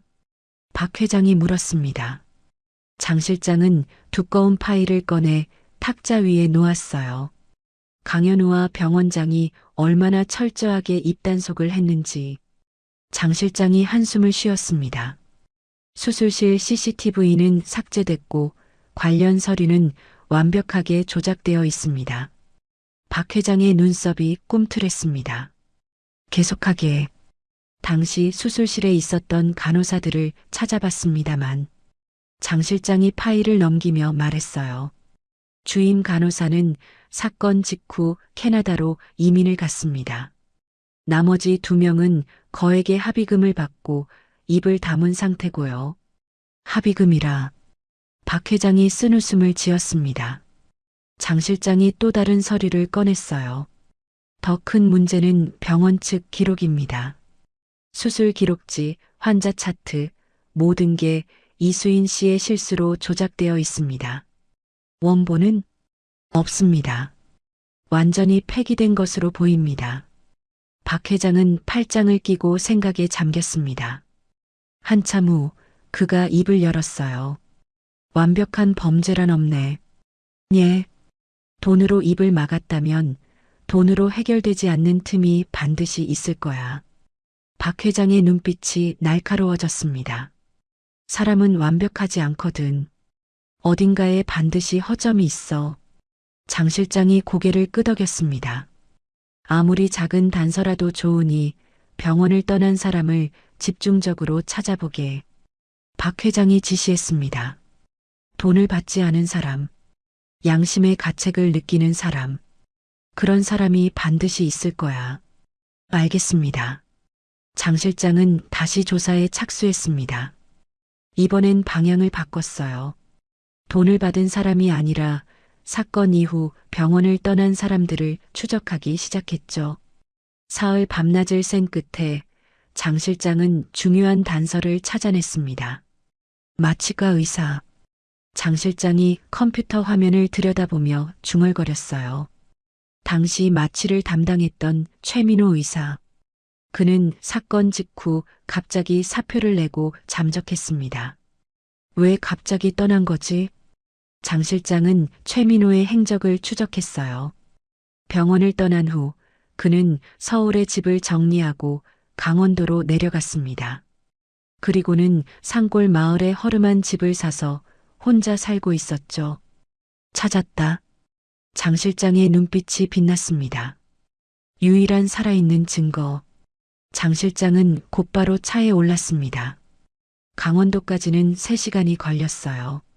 장 실장은 쉬지 않고 차를 몰았습니다. 해가 저물 무렵 장 실장은 산골 마을에 도착했습니다. 좁은 길을 따라 올라가니 낡은 슬레이트 지붕의 집이 보였어요. 장 실장은 차에서 내려 집 앞으로 걸어갔습니다. 똑똑똑. 문을 두드렸어요. 누구세요? 안에서 떨리는 목소리가 들렸습니다. 백상그룹 비서실 장 실장이라고 합니다. 최민호 선생님과 잠깐 이야기를 나누고 싶습니다. 모르는 사람입니다. 돌아가세요. 최민호의 목소리는 공포에 질려 있었어요. 3년 전 대한대학병원 일로 왔습니다. 장 실장이 조심스럽게 말했습니다. 가세요. 아무것도 모릅니다. 최민호가 다급하게 소리쳤습니다. 제발 좀 가주세요. 저 정말 아무것도 몰라요. 그의 목소리에는 절박함이 가득했습니다. 장 실장은 한숨을 쉬었어요. 선생님, 저는 진실을 알고 싶을 뿐입니다. 진실 같은 거 없어요. 이미 다 끝난 일이라고요. 최민호가 울먹이며 외쳤습니다. 장 실장은 문 앞에 섰습니다. 안에서는 아무 소리도 들리지 않았어요. 하지만 장 실장은 느낄 수 있었습니다. 문 바로 뒤에 최민호가 서서 떨고 있다는 걸요. 선생님, 장 실장이 낮은 목소리로 말했습니다. 3년간 편히 주무셨습니까? 최민호는 대답하지 않았습니다. 양심의 가책 없이 밤마다 편히 잠드셨나요? 장 실장의 말에 안에서 흐느끼는 소리가 들렸어요. 저도 어쩔 수 없었어요. 최민호가 떨리는 목소리로 말했습니다. 강현우 과장이 저를 협박했어요. 입 다물지 않으면 제 면허도 박탈당한다고. 그래서 침묵하신 겁니까? 저도 가족이 있어요. 아이들 학비도 벌어야 하고. 최민호의 목소리는 점점 작아졌습니다. 장 실장은 주머니에서 명함을 꺼냈어요. 그리고는 문틈 아래로 명함을 밀어 넣었습니다. 선생님, 이 명함 받아주십시오. 마음의 준비가 되시면 연락 주십시오. 기다리겠습니다. 장 실장은 더 이상 강요하지 않았습니다. 그는 천천히 돌아서서 차로 걸어갔어요. 오늘은 안 되겠군. 하지만 포기할 생각은 없었어요. 장 실장은 차 안에서 밤을 보내기로 했습니다. 유일한 증인을 놓칠 수는 없었으니까요. 밤이 깊어갔습니다. 산골 마을은 고요했어요. 집 안에서는 불빛이 새어나왔습니다. 최민호는 잠을 이루지 못하고 있었어요. 그의 손에는 장 실장의 명함이 들려 있었습니다. 백상그룹 비서실장 장동철. 명함을 바라보는 최민호의 눈에는 고뇌가 가득했습니다. 3년간 그는 이 산골에 숨어 지냈어요. 이제 끝낼 때가 된 건가? 최민호는 명함을 꼭 쥐었습니다. 한편 장 실장은 차 안에서 잠을 청했지만 제대로 잘 수 없었습니다. 몇 시간마다 눈을 떠서 집을 확인했어요. 혹시 최민호가 도망가는 건 아닌지 걱정됐거든요. 새벽 5시 차가운 빗방울이 차창을 두드렸어요. 장 실장은 차에서 내려 몸을 펴며 집을 바라봤어요. 여전히 불빛이 켜져 있었습니다. 밤새 못 주무셨군. 장 실장은 한숨을 쉬었어요. 그때였습니다. 삐걱. 집 대문이 천천히 열렸어요. 퀭한 눈의 최민호가 조심스럽게 고개를 내밀었습니다. 밤새 한숨도 못 잔 얼굴이었죠. 장 실장은 젖은 옷을 털지도 않고 정중하게 고개를 숙였습니다. 선생님, 밤새 기다렸습니다. 최민호는 장 실장을 물끄러미 바라봤어요. 정말 밤새 여기 계셨습니까? 예. 장 실장이 담담하게 대답했습니다. 최민호의 눈가가 붉어졌습니다. 왜 그렇게까지? 진실은 반드시 밝혀져야 하니까요. 장 실장의 목소리는 단호했습니다. 최민호는 한참을 망설이다가 천천히 문을 활짝 열었어요. 들어오세요. 장 실장은 집 안으로 들어갔습니다. 낡은 집 안은 텅 비어 있었어요. 가구라곤 작은 책상과 침대가 전부였죠. 마치 언제든 떠날 준비가 된 것처럼요. 앉으세요. 최민호가 의자를 권했습니다. 장 실장이 자리에 앉자 최민호는 떨리는 손으로 물을 따라 내밀었어요. 감사합니다. 장 실장은 물을 받아들고는 최민호를 바라봤습니다. 선생님, 박정도 회장님이 진실을 원하십니다. 최민호의 손이 떨렸어요. 당신이 입을 열면 백상그룹이 당신의 안전을 책임집니다. 장 실장이 간곡하게 말했습니다. 최민호는 고개를 저었어요. 안전이라니요. 강현우 과장이 알면 절 매장시킬 겁니다. 그럴 수 없습니다. 장 실장이 단호하게 말했습니다. 백상그룹이 당신을 지킬 겁니다. 회장님께서 직접 약속하셨습니다. 최민호는 여전히 두려움에 떨고 있었어요. 선생님도 아시지 않습니까? 그 사람들이 얼마나 무서운지 압니다. 장 실장이 고개를 끄덕였습니다. 하지만 그들보다 더 무서운 건 양심의 가책입니다. 최민호의 눈에서 눈물이 흘러내렸어요. 3년간 단 하루도 편히 잔 적이 없습니다. 목이 메인 목소리였습니다. 매일 밤 꿈에 이수인 선생이 나타나요. 저를 원망하는 눈빛으로. 최민호는 고개를 떨구었습니다. 전 비겁한 인간입니다. 제 면허를 지키려고 진실을 묻어버렸어요. 장 실장은 주머니에서 봉투 하나를 꺼냈습니다. 이걸 보시죠. 봉투 안에는 박 회장의 친필 편지가 들어 있었어요. 최민호는 떨리는 손으로 편지를 펼쳤습니다. 최민호 선생님께, 저는 백상그룹 회장 박정도입니다. 3년 전 사건의 진실을 알고 있다면 용기를 내어 증언해 주십시오. 백상그룹의 이름을 걸고 약속합니다. 선생님의 안전과 명예를 지켜드리겠습니다. 비겁한 침묵보다는 용기 있는 증언이 선생님을 자유롭게 할 것입니다. 박정도 올림. 편지를 읽던 최민호의 눈에서 눈물이 뚝뚝 떨어졌습니다. 비겁한 침묵보다는 용기 있는 증언이. 최민호가 떨리는 목소리로 중얼거렸어요. 그는 한참을 망설이다가 천천히 일어났습니다. 잠시만요. 최민호는 방 안쪽으로 들어갔어요. 장 실장은 가슴이 두근거렸습니다. 혹시 도망가는 건 아닐까 하는 불안감이 스쳤죠. 하지만 곧 최민호가 돌아왔습니다. 그의 손에는 낡은 금고가 들려 있었어요. 최민호는 금고를 탁자 위에 내려놓고 떨리는 손으로 비밀번호를 눌렀습니다. 딸깍. 금고가 열렸어요. 안에는 손수건에 쌓인 USB 하나가 들어 있었습니다. 최민호는 USB를 조심스럽게 꺼내 들었어요. 이게 뭡니까? 장 실장이 물었습니다. 3년 전 수술 직후 강현우 과장이 저를 따로 불렀습니다.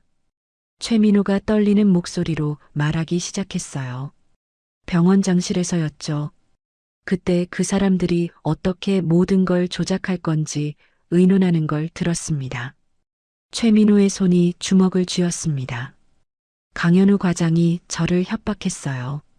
입 다물지 않으면 제 면허도 박탈당한다고. 그래서 전 겁이 났습니다. 가족도 있고 앞날도 있고. 최민호가 고개를 저었습니다. 하지만 그냥 당할 순 없었어요. 언젠가 그들이 저를 배신할 수도 있다고 생각했죠. 최민호는 USB를 들어 올렸습니다. 그래서 몰래 녹음했습니다. 강현우 과장이 병원장과 나눈 대화를요. 장 실장의 눈이 커졌어요. 이게 증거입니까? 예. 강현우 과장이 직접 자백하는 내용이 담겨 있습니다. 최민호가 USB를 장 실장에게 건넸습니다. 제가 술 마신 거 절대 비밀이죠, 원장님. 손이 떨려서 실수한 거 들키면 저 끝입니다. 최민호가 떨리는 목소리로 녹음 내용을 옮겨 말했어요. 그런 말들이 다 들어 있습니다. 장 실장은 떨리는 손으로 USB를 받아들었습니다. 선생님, 정말 감사합니다. 장 실장의 목소리도 떨렸어요. 당신의 용기가 한 사람의 인생을 구할 겁니다. 최민호는 눈물을 닦으며 말했습니다. 이제야 좀 숨을 쉴 수 있을 것 같습니다. 이 증거로 모든 걸 바로잡겠습니다. 장 실장이 단호하게 말했습니다. 선생님께서 용기 내주셔서 정말 감사합니다. 최민호는 창밖을 바라봤어요. 동이 트고 있었습니다. 3년 만에 처음으로 맞이하는 떳떳한 아침이었죠. 장 실장은 USB를 소중히 품에 안고 차에 올랐습니다. 결정적인 증거를 손에 쥔 그의 가슴은 벅차올랐어요. 장 실장은 엑셀러레이터를 힘껏 밟았습니다. 차는 서울을 향해 질주하기 시작했어요. 3시간 후 서울. 장 실장은 곧장 병원으로 향했습니다. 박 회장의 병실 문을 두드렸어요. 회장님, 장 실장입니다. 들어오게. 안에서 박 회장의 목소리가 들렸습니다. 장 실장이 문을 열고 들어가자 박 회장은 침대에 앉아 신문을 보고 있었어요. 어떻게 됐나? 박 회장이 신문을 내려놓으며 물었습니다. 장 실장은 주머니에서 USB를 꺼내 탁자 위에 올려놓았어요. 증거를 확보했습니다. 박 회장의 눈빛이 날카로워졌습니다. 이게 강현우 과장이 직접 자백하는 녹음 파일입니다. 장 실장이 설명했습니다. 당시 마취가 의사가 보험용으로 몰래 녹음해뒀던 겁니다. 박 회장은 USB를 집어들었어요. 들어보세. 장 실장은 노트북을 꺼내 USB를 연결했습니다. 곧 스피커에서 소리가 흘러나왔어요. 제가 술 마신 거 절대 비밀이죠, 원장님. 손이 떨려서 실수한 거 들키면 저 끝입니다. 강현우의 목소리였습니다. 이수인한테 뒤집어 씌워. 그 애는 백도 없고 돈도 없잖아. 누가 믿어주겠어? 병원장의 차가운 목소리가 들렸어요. 차트는 이미 조작했어. 이수인이 실수로 대동맥을 건드린 걸로 기록했지. 정말 감사합니다, 원장님. 간호사들은요? 강현우가 조심스럽게 물었습니다. 합의금 줬어. 넉넉하게. 입 다물 거야. 완벽하십니다. 이제 이수인만 처리하면 되겠네요. 녹음은 거기서 끝났습니다. 박 회장은 주먹을 불끈 쥐었어요. 온몸이 분노로 떨렸습니다. 이런 쓰레기 같은 놈들이. 박 회장의 목소리는 낮게 가라앉아 있었지만 그 안에는 엄청난 분노가 담겨 있었어요. 회장님, 진정하십시오. 장 실장이 걱정스럽게 말했습니다. 박 회장은 깊게 숨을 들이켰습니다. 그리고는 차갑게 말했어요. 내일 아침 병원장과 강현우를 내 병실로 호출해. 예, 회장님. 아주 은밀하게. 아무도 눈치채지 못하게. 박 회장의 눈빛은 서리발처럼 차가웠습니다. 알겠습니다. 장 실장이 고개를 숙였습니다. 그날 저녁, 강현우는 병원 과장실에서 술을 마시고 있었어요. 회장님이 나를 부르셨다고? 하하. 강현우는 기분이 좋았습니다. 분명 포상을 주시려는 거야. 회장님 목숨을 구했으니까. 그는 거울을 보며 넥타이를 매만졌어요. 내일 뭘 입고 가지? 역시 이 정장이 제일 잘 어울리는군. 강현우는 콧노래를 불렀습니다. 자신의 범죄가 완벽하게 묻혔다고 믿고 있었죠. 한편 수인의 원룸.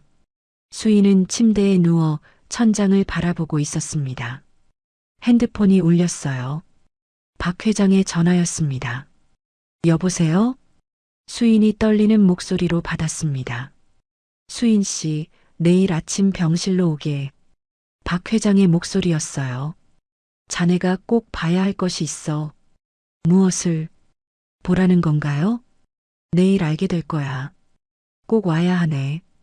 박 회장은 그렇게 말하고 전화를 끊었습니다. 수인은 핸드폰을 내려놓고 가슴에 손을 얹었어요. 심장이 빠르게 뛰고 있었습니다. 무슨 일이 일어나는 걸까?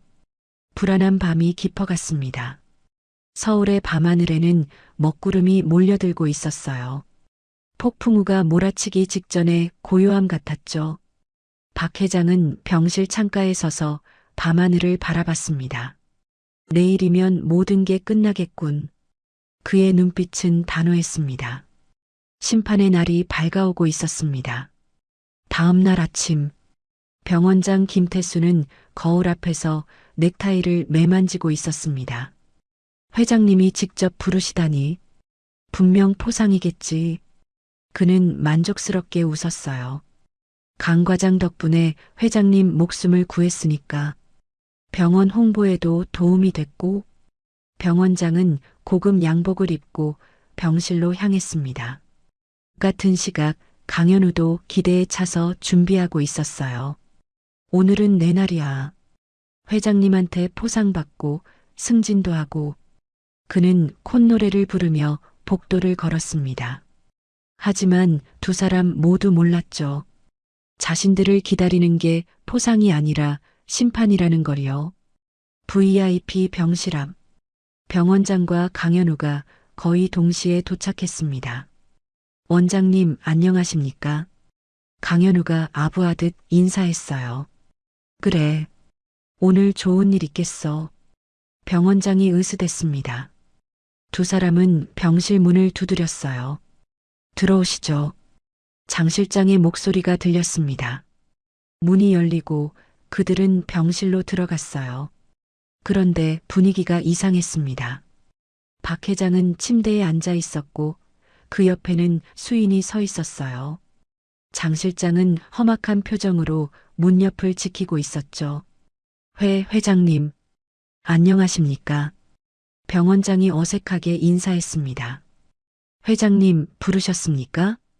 강현우도 긴장한 목소리로 물었어요. 박 회장은 대답하지 않았습니다. 그는 테이블 위에 있던 USB를 집어들었어요. 그리고는 탁 하고 소리나게 테이블에 던졌습니다. 이게 뭔가? 박 회장의 목소리는 낮고 차갑게 가라앉아 있었어요. 강현우의 시선이 USB에 꽂혔습니다. 순간 등골이 오싹해졌어요. 설마, 저게 뭐죠? 병원장이 떨리는 목소리로 물었습니다. 박 회장은 장 실장을 향해 고개를 끄덕였어요. 장 실장이 노트북을 켜고 USB를 연결했습니다. 스피커에서 소리가 흘러나오기 시작했어요. 제가 술 마신 거 절대 비밀이죠, 원장님. 손이 떨려서 실수한 거 들키면 저 끝입니다. 강현우의 목소리였습니다.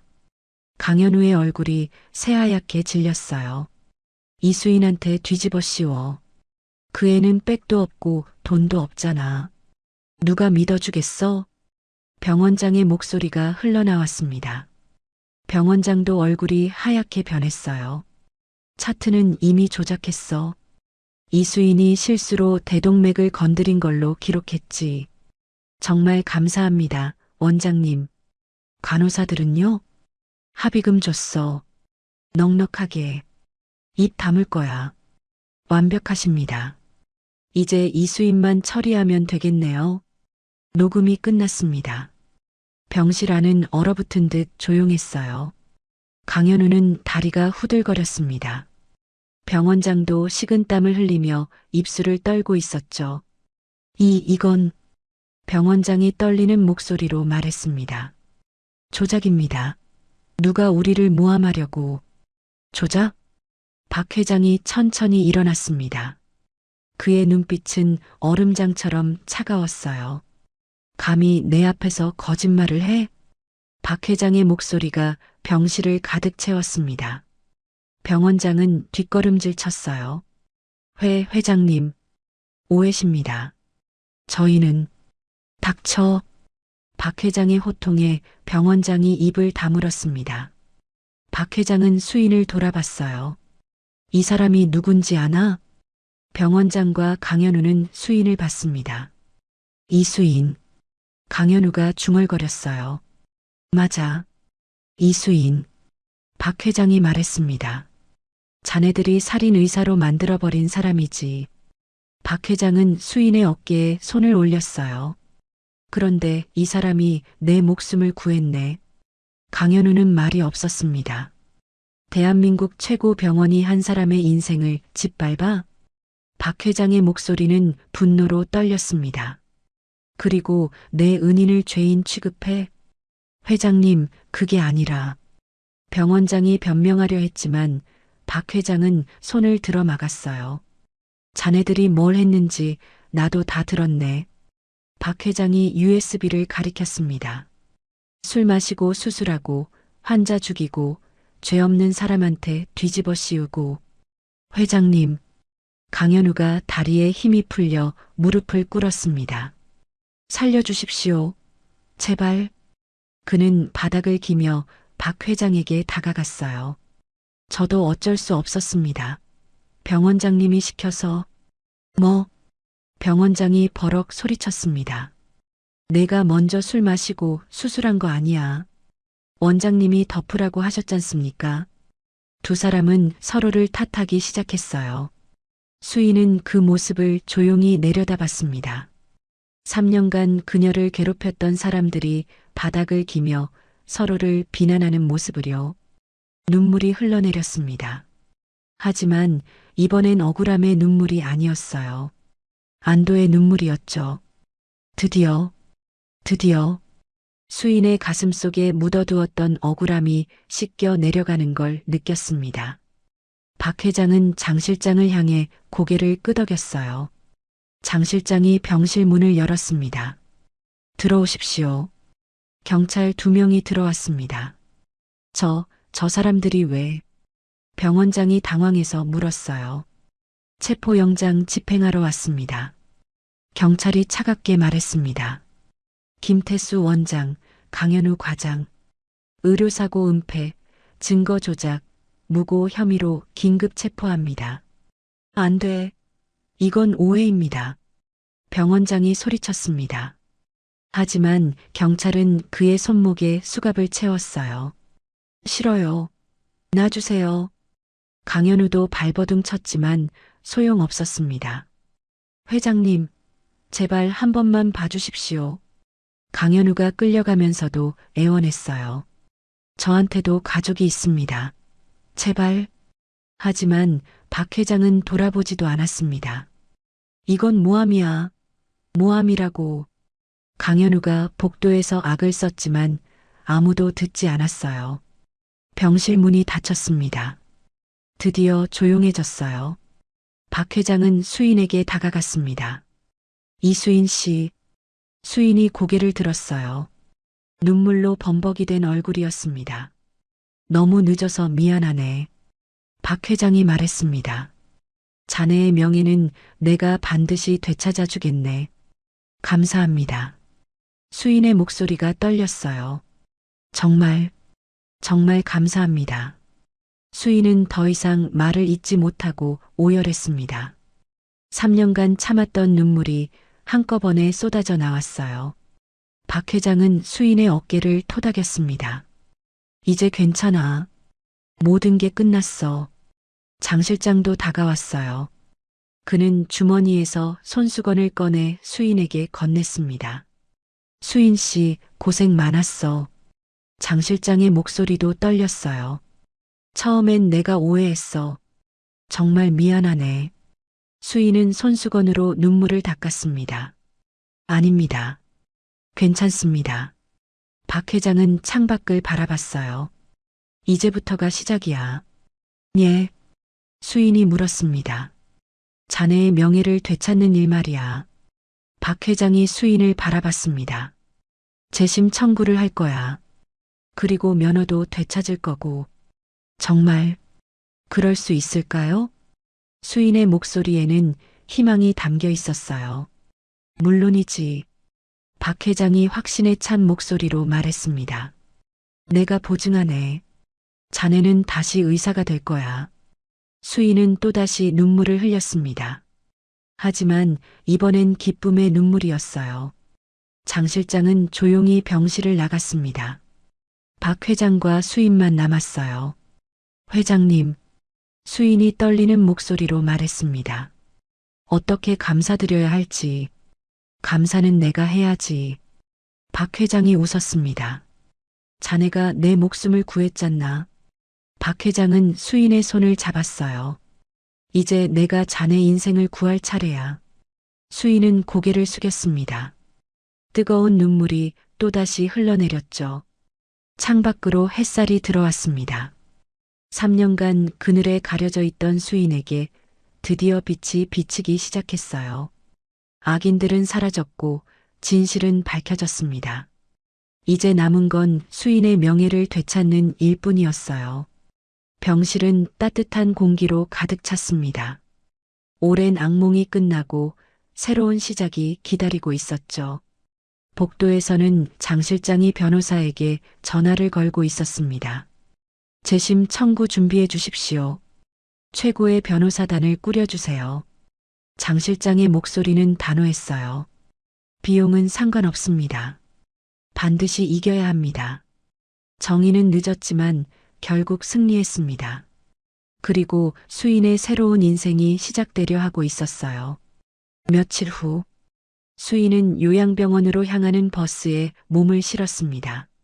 창밖으로 스쳐 지나가는 풍경을 보면서도 그녀의 머릿속은 온통 어머니 생각뿐이었어요. 가방 속에는 박 회장의 친필 편지가 소중히 담겨 있었습니다. 버스에서 내려 병원으로 걸어가는 길, 수인의 발걸음은 무거웠어요. 3년간 제대로 된 치료 한 번 받지 못하신 어머니를 생각하면 가슴이 먹먹했거든요.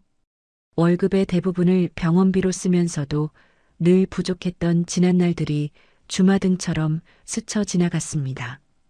병실 문을 열자 어머니가 침대에 기대어 앉아 계셨습니다.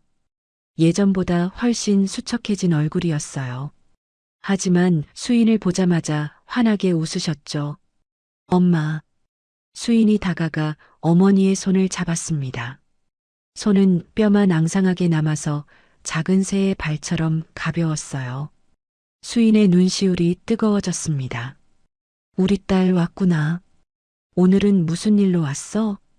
어머니의 목소리는 여전히 따뜻했지만 예전의 기운은 찾아볼 수 없었습니다. 수인은 어머니 곁에 앉으며 두 손으로 어머니의 손을 감싸 쥐었어요. 그리고 천천히 입을 열었습니다. 엄마, 좋은 소식이 있어요. 무슨 소식인데 그렇게 눈을 반짝이니? 어머니가 수인의 얼굴을 들여다보며 물었습니다. 제 누명이 벗겨질 거예요. 3년 전 그 일 제가 억울하게 뒤집었었던 거 있잖아요. 수인의 목소리가 떨렸어요.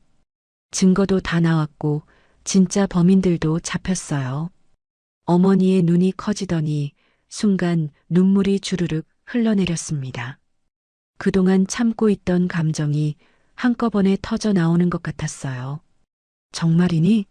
정말 내 누명이 벗겨진다고? 어머니가 떨리는 목소리로 물었습니다. 네, 엄마. 이제 곧 재심이 시작될 거예요. 그리고 수인이 가방에서 박 회장의 편지를 꺼냈습니다. 정성스럽게 봉투에 담긴 편지였죠. 백상그룹 회장님께서요. 엄마 치료를 도와주시겠대요. 뭐라고? 어머니가 믿기지 않는다는 표정으로 수인을 바라봤습니다. 최고급 병원으로 옮겨서 수술 받으실 수 있어요. 그동안 돈이 없어서 미뤄왔던 심장 수술도 받으시고 제대로 된 치료도 다 받으실 수 있어요.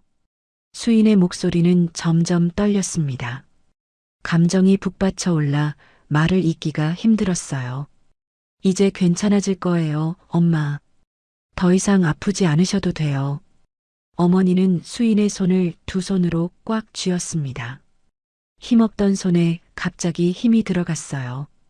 우리 딸, 정말 고생 많았구나.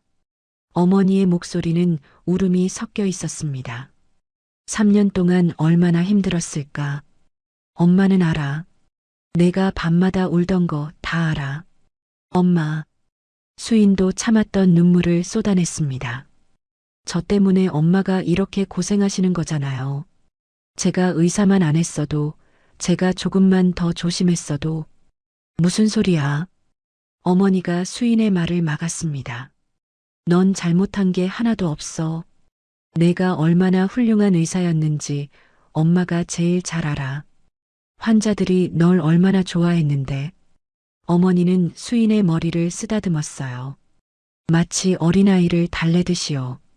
엄마는 내가 무죄라는 거 처음부터 알고 있었단다. 우리 딸이 사람을 해칠 리가 없잖니.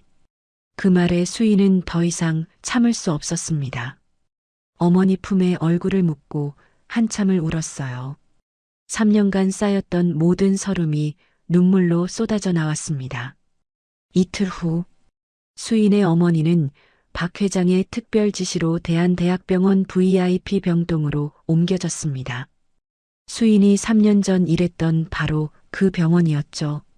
하지만 이번엔 달랐습니다. 환자의 보호자로서 당당하게 들어갈 수 있었으니까요. 병실은 호텔 스위트룸처럼 넓고 깨끗했습니다. 큰 창문으로는 서울 시내가 한눈에 내려다 보였고 침대 옆에는 최신 의료 장비들이 빼곡히 갖춰져 있었어요. 어머님, 이쪽으로 편히 누우세요. 간호사가 친절하게 어머니를 안내했습니다. 수인은 그 모습을 보며 코끝이 찡해졌어요. 요양병원의 낡은 침대와는 너무나 달랐으니까요. 수인아, 이런 데서 치료받아도 되는 거 맞니? 어머니가 불안한 표정으로 물었습니다. 괜찮아요, 엄마. 회장님께서 다 해결해 주셨어요. 수인이 어머니의 손을 잡으며 안심시켰습니다. 얼마 후 담당 의사가 들어왔습니다. 50대 중반쯤 돼 보이는 온화한 인상의 남자 의사였어요. 보호자분이시죠? 환자분 상태에 대해 자세히 설명드리겠습니다.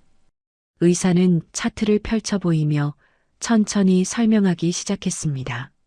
환자분은 심장 판막 협착증이 상당히 진행된 상태입니다. 판막이 좁아져서 혈액순환이 제대로 안 되고 있어요. 수인은 숨을 죽이고 들었습니다. 그동안 제대로 된 치료를 받지 못하셔서 많이 악화됐습니다. 하지만 의사가 잠시 멈췄다가 안심시키듯 미소를 지었어요.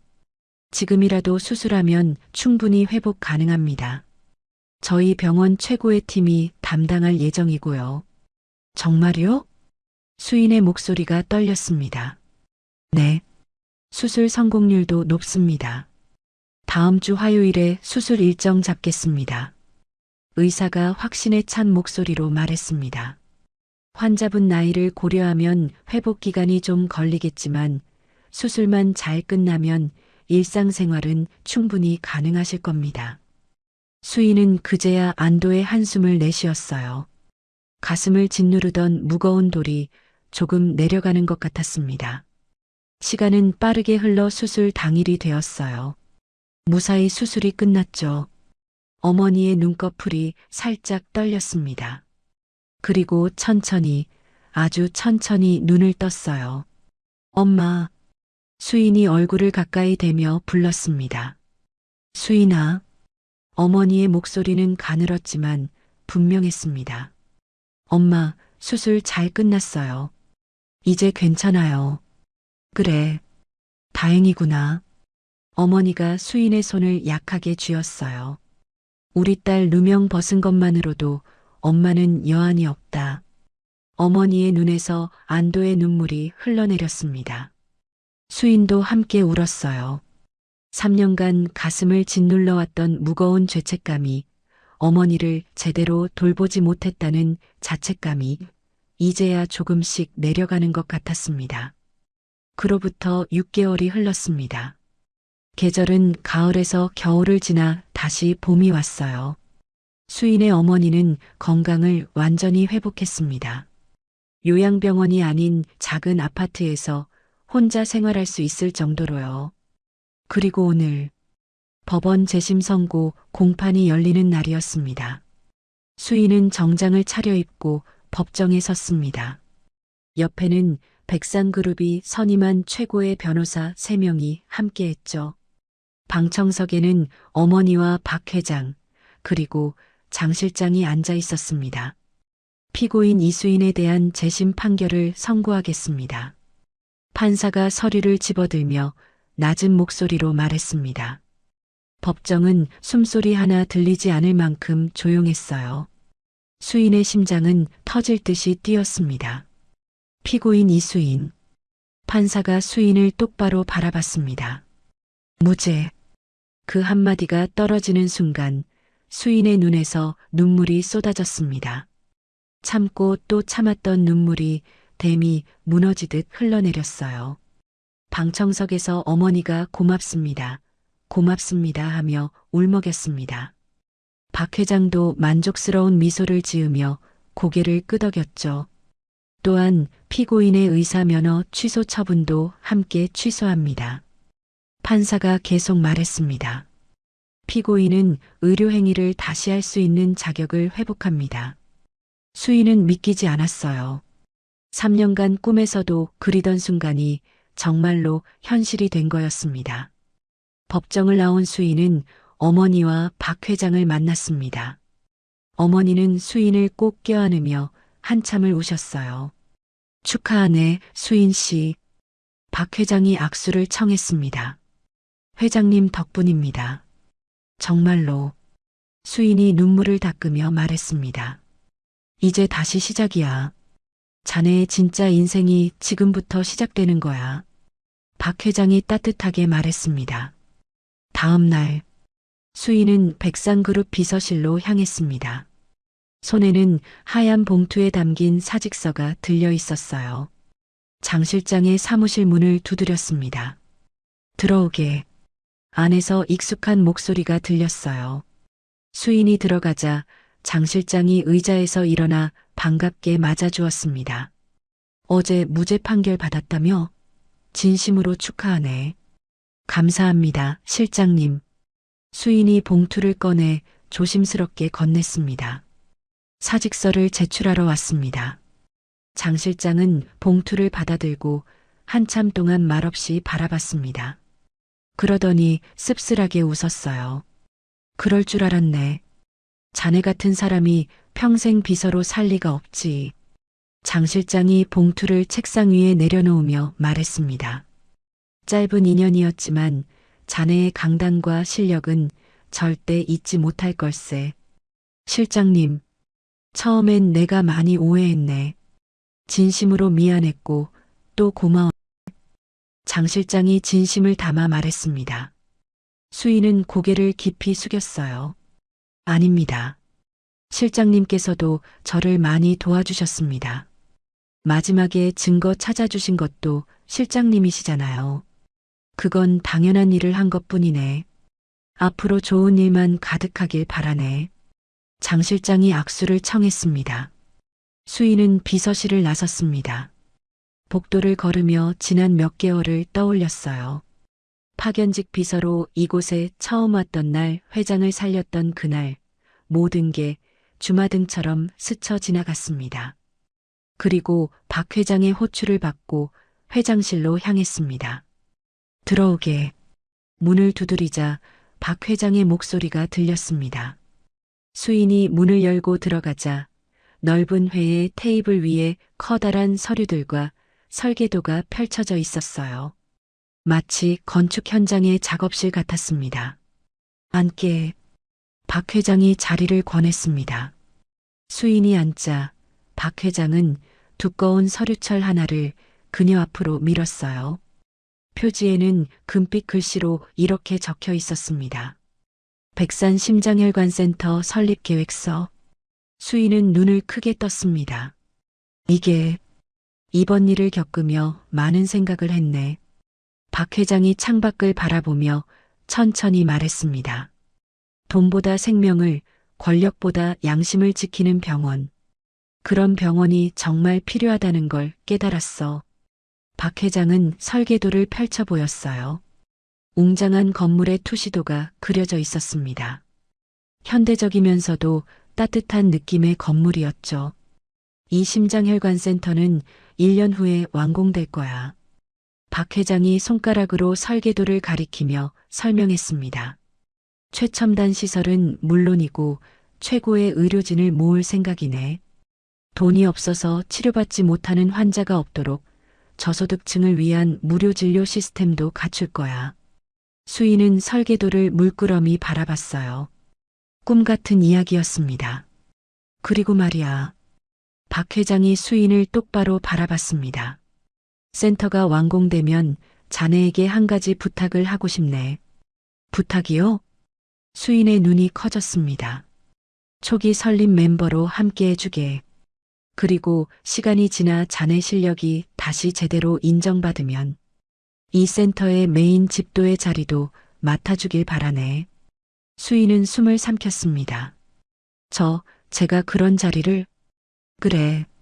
박 회장은 확신에 찬 목소리로 고개를 끄덕였습니다. 생명을 살리는 진짜 의술이 뭔지 아는 사람. 환자의 고통을 자신의 일처럼 받아들이는 사람. 그런 사람은 흔치 않네. 자네라서 가능한 일이야. 수인의 눈에서 눈물이 주르륵 흘러내렸습니다. 이게 내가 자네에게 주는 진짜 선물이야. 박 회장이 따뜻하게 미소 지으며 말했습니다. 수인은 떨리는 손으로 계획서를 받아들었어요. 무거웠습니다. 하지만 그 무게가 두렵지 않았어요. 오히려 가슴이 뜨거워졌습니다. 3년 전 잃어버렸던 꿈. 다시는 이룰 수 없을 거라고 체념했던 꿈이 지금 이 순간 다시 눈앞에 펼쳐지고 있었습니다. 감사합니다. 정말 감사합니다. 수인은 계획서를 가슴에 꼭 안으며 고개를 숙였어요. 눈물이 계속 흘러내렸지만 닿지 않았습니다. 박 회장은 만족스럽게 웃었습니다. 1년 후 자네가 하얀 가운을 입고 당당히 환자들을 맞이하는 모습을 볼 수 있겠지. 창밖으로 따뜻한 봄 햇살이 쏟아져 들어왔습니다. 수인의 새로운 시작을 축복하듯이요. 무너졌던 삶이 다시 세워지고 있었습니다. 그리고 이번엔 누구도 무너뜨릴 수 없는 단단한 기초 위에 세워지고 있었어요. 1년 후 백산 심장혈관센터 개원식 날이 밝았습니다. 개원식장에는 수많은 사람이 모였습니다. 정재계 인사들, 의료계 관계자들, 그리고 취재진까지. 플래시가 끊임없이 터졌어요. 무대 중앙에는 백산 심장혈관센터 초대 센터장이 서 있었습니다. 50대 중반의 저명한 흉부외과 전문의였죠. 귀빈석 맨 앞줄에는 박 회장이 자리하고 있었어요. 그 옆에는 장 실장이 함께 앉아 있었죠. 센터장이 마이크 앞에 섰습니다. 백산 심장혈관센터 개원을 축하해 주신 모든 분께 감사드립니다. 박수가 터져 나왔어요. 저희 센터는 오직 생명만을 최우선으로 하는 병원이 될 것입니다. 센터장의 목소리는 힘이 있었습니다. 그리고 지금부터 우리 센터의 초기 설립 멤버이자 새롭게 복귀한 흉부외과 전문의를 소개하겠습니다. 청중의 시선이 단숨에 한 곳으로 쏠렸습니다. 센터장이 미소를 지으며 이름을 불렀어요. 이수인 선생입니다. 객석 한쪽에서 수인이 천천히 일어났습니다. 하얀 가운을 입은 그녀의 모습이 조명을 받아 빛났어요. 수인은 단상을 향해 걸어갔습니다. 한 걸음 한 걸음 내디딜 때마다 지난 3년의 시간이 스쳐 지나갔죠. 억울한 누명, 빼앗긴 면허, 파견직 비서로 살았던 날들. 하지만 이제는 달랐습니다. 수인은 단상 위에 섰습니다. 가슴에 달린 명찰이 조명 아래에서 반짝였어요. 흉부외과 전문의 이수인. 관객들의 박수가 쏟아졌습니다. 수인은 마이크를 잡았어요. 그리고 짧지만 단호하게 말했습니다. 백산 심장혈관센터는 어떤 외압에도 굴하지 않는 병원이 될 것입니다. 그녀의 목소리는 떨리지 않았어요. 우리는 오직 환자의 생명만을 기준으로 움직일 것입니다. 짧은 문장이었지만 그 어떤 화려한 연설보다 강력했습니다.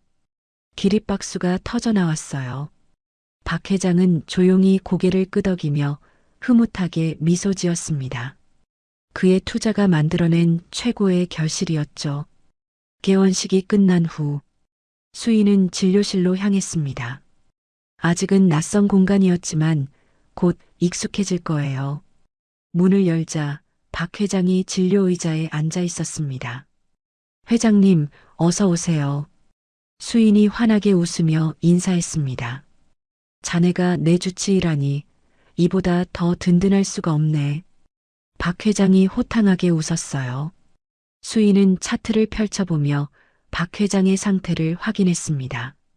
회장님, 요즘 재단 일로 너무 무리하시는 거 아니에요? 수인이 걱정스러운 표정으로 물었습니다. 재단 일도 중요하지만 건강이 우선이잖아요. 회장님은 제1호 VIP이시니까요. 하하, 자네가 내 심장을 지키고 있는데 내가 쓰러질 리가 있나? 박 회장이 가슴을 두드리며 웃었습니다. 수인은 청진기를 꺼내 박 회장의 심장 소리를 들었어요. 규칙적이고 힘찬 소리였죠. 다행이네요. 상태 좋으세요. 수인이 안도하며 말했습니다. 박 회장은 수인을 바라봤어요. 이수인 선생, 1년 전 자네를 처음 봤을 때가 생각나는군. 저도요. 수인이 미소 지었습니다. 회장님이 계셨기에 의사로서 다시 숨 쉴 수 있었습니다. 수인의 목소리는 깊은 감사로 가득했어요. 아니야. 자네가 먼저 내 생명을 구했잖나. 박 회장이 고개를 저었습니다. 우린 서로의 생명을 구한 거야. 그리고 서로의 꿈을 이뤄준 거고. 두 사람은 마주보며 웃었습니다. 서로의 생명을 지켜주고 꿈을 실현해준 가장 든든한 동반자가 된 거였죠. 박 회장은 천천히 일어나 외투를 걸치며 말했습니다. 앞으로 더 바빠질 걸세. 이제 시작이니까. 수인은 고개를 끄덕였습니다. 네, 회장님. 저도 준비돼 있어요.